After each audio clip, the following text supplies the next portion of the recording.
నాకు ఒక విధంగా ఆ భాస్కర్తో వెళ్ళి వాళ్ళతో పాటు లాంచ్లో కూర్చొని క్లాస్ అయిపోయిన తర్వాత బయట ఫిల్మ్ ఛాంబర్ బయట ఆ ఇన్స్టిట్యూట్ తాలూకు కూర్చున్నప్పుడు అందరూ పరిచయం వాళ్ళు. అతని పేరు వరప్రసాద్. అప్పుడు సరే యాక్టింగ్ అయిపోయింది. యాక్టింగ్ అయిపోయిన తర్వాత తమాషా ఏంటంటే పెద్ద పెద్ద వాళ్ళంతా ఎగ్జామినర్స్ ఉన్నారు. బాపు గారు, బాలచంద్ర గారు, విశ్వనాథ్ గారు, సింగీత ఇలాంటి వాళ్ళందరూ ఎగ్జామినర్స్కి పెట్టారు అక్కడ. సరే ర్యాంకింగ్ వస్తుంది కదా, మా వాడికి మంచి ర్యాంక్ వచ్చింది భాస్కర్కి. తనకి చిరంజీవికి పెద్ద ర్యాంక్ ఏం రాలేదు, కానీ లైఫ్లో ఫస్ట్ ర్యాంక్ చిరంజీవి వెళ్ళాడు. మా వాడు జస్ట్ ఓకే అలా ఉన్నాడు అనమాట. అక్కడ పరిచయం నాకు, అలా కంటిన్యూ చేసాం.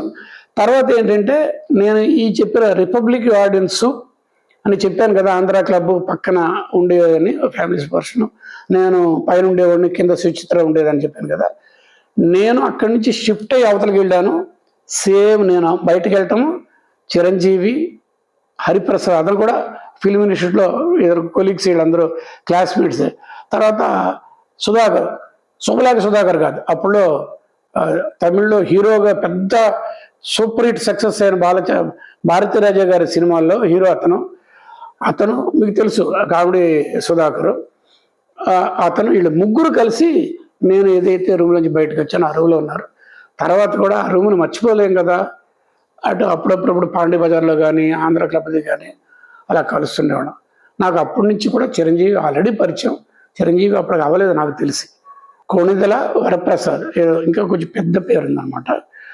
అలాగా తర్వాత నేను స్వామి గారి దగ్గరికి వచ్చేయడం, ఆయన నుంచి బయటకు వచ్చేయడం, స్వామి గారి దగ్గరికి వచ్చేయడం.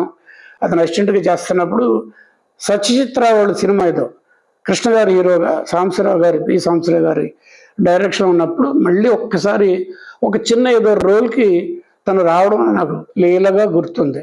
అంతవరకు అక్కడ. సరే బయట మామూలు ప్రపంచంలో అతను ఒక్కొక్కటి సినిమా చేసుకుంటూ రావడం, సక్సెస్ అవడాలు, జూమింగ్ అవడాలు. ఖైదీ అనేది Sylvester Stallone first blood base చేసుకొని మళ్ళీ మా గురుగారు స్వామి గారి దానికి కెమెరా, దీంట్లో ఉంచి నమ్మదు తనకి ఫస్ట్ పిక్చరు పునాదిరాడు రాజ్ కుమార్ అని ఆయన నాకు మంచి పరిచయమే, ఇది నో మోర్. ఆ సినిమా రిలీజ్ కాలే, ఫస్ట్ 1978 ఫిల్మ్ అది. కానీ ప్రాణం ఖరీదు రిలీజ్ అయింది సేమ్ అదే సంవత్సరంలో, కొంచెం ఎండ్ అనుకుంటాను. అప్పుడు నుంచి అతను ప్రపంచం స్టార్ట్ అయింది. అలాగలాగా విపరీతమైన సక్సెస్లోకి వెళ్ళిపోయారు. నాకు చిరంజీవితో అది ఒక్క సినిమా కాదు, మగమహారాజు ఫస్ట్ పిక్చరు. అయితే బాపిరెడ్డి గారు డైరెక్టర్గా first picture Magamaharaju super hit కొట్టాము.